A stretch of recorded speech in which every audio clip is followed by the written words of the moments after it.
Well, hello everyone and welcome to another FSR video. We are here at the Suzuka circuit in Japan and we have an interesting race on the cards.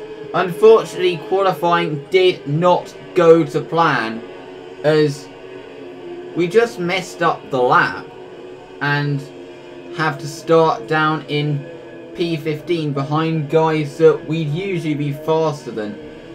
One of the reasons for it was I didn't manage to get the last bit of practice for quali pace that I was going to do due to something cropping up. But still, that was no excuse for the bad qualifying. But we would actually be promoted to P14 because there was actually a little incident on the formation lap where Cameron Rogers' car lagged into Dave Paling and he had to start from the pits.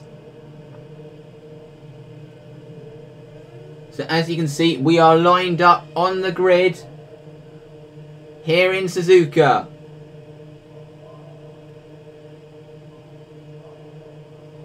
And just waiting for the lights to come on.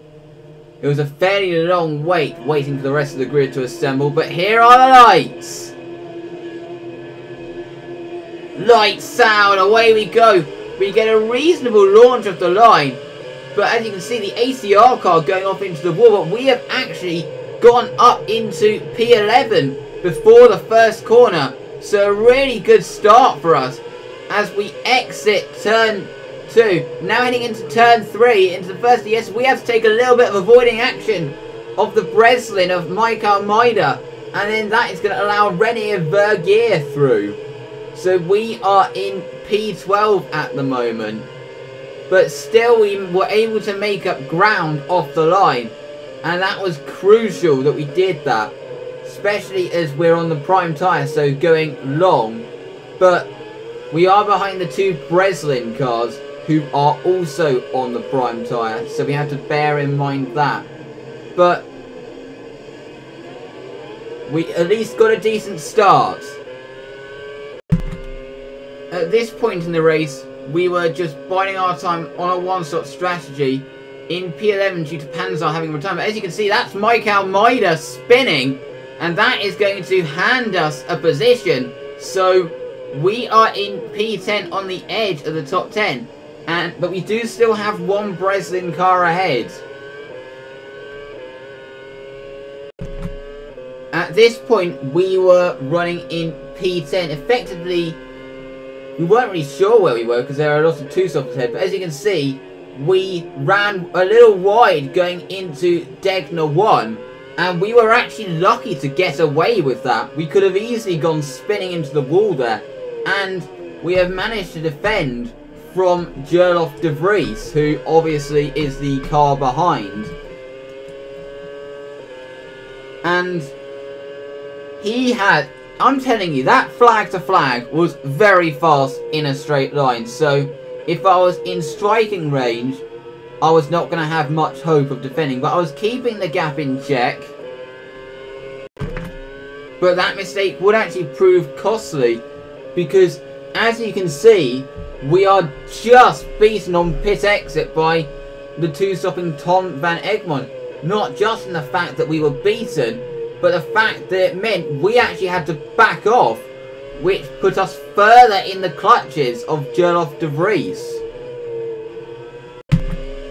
And on the next lap, he was in our slipstream, but obviously with the Monza level wings we were running, we had absolutely no hope of defending the position. Now moving on to later in the lap, as you can see, we are tapped slightly, nothing wrong with it, just Cameron Roger got caught out by how slow we went into the hairpin, but that pushes us wide a little bit, and we are side by side with the ACR of Lionel Clou, who is also ahead, so we have dropped a few positions to some of the two-stoppers. But on that next lap, as you can see, they are battling ahead, And Lionel Clue actually hits Cameron Roger and rejoins the track into us. That actually did damage our car slightly. But wasn't enough to affect our pace. And we continued on. And we actually gained a position out of it. But still, it was quite dangerous from Lionel to rejoin like that. But on lap 23, we pitted for our one and only stop. Crucially, we were able to stay ahead of Renier Vergeer, who was on a two-stop strategy, but he was catching us. So, we have pitted for options. I was actually relieved that I got the pit entrance right without getting a speeding penalty, because I made a few mistakes in my race sims where I exceeded the pit lane speed limit. But I rejoined around P11, obviously with some cars ahead who still have to pit again. But as you can see, when Vergeer pitted, can't quite see my car, but there it is, and he has unfortunately, for us, managed to jump us for P9. And at this point I was just thinking, darn it! For the rest of the race, I was just sitting there in P10 hoping that something was going to happen between Vergeer and De Vries, as Vergeer did actually then catch up to De Vries in the end. But nothing would. So we head into the final chicane and exit the final chicane to finish in P10, which is okay, but to be quite honest, I was expecting a little bit more than P10.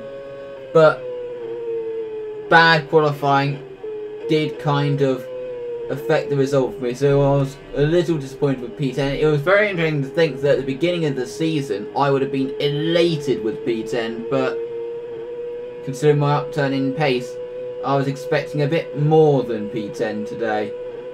But thank you very much for watching. It's been Matty Gaming HD here. The Buddy Simpson video should be up later in the week. That has been recorded. It's just the editing to do.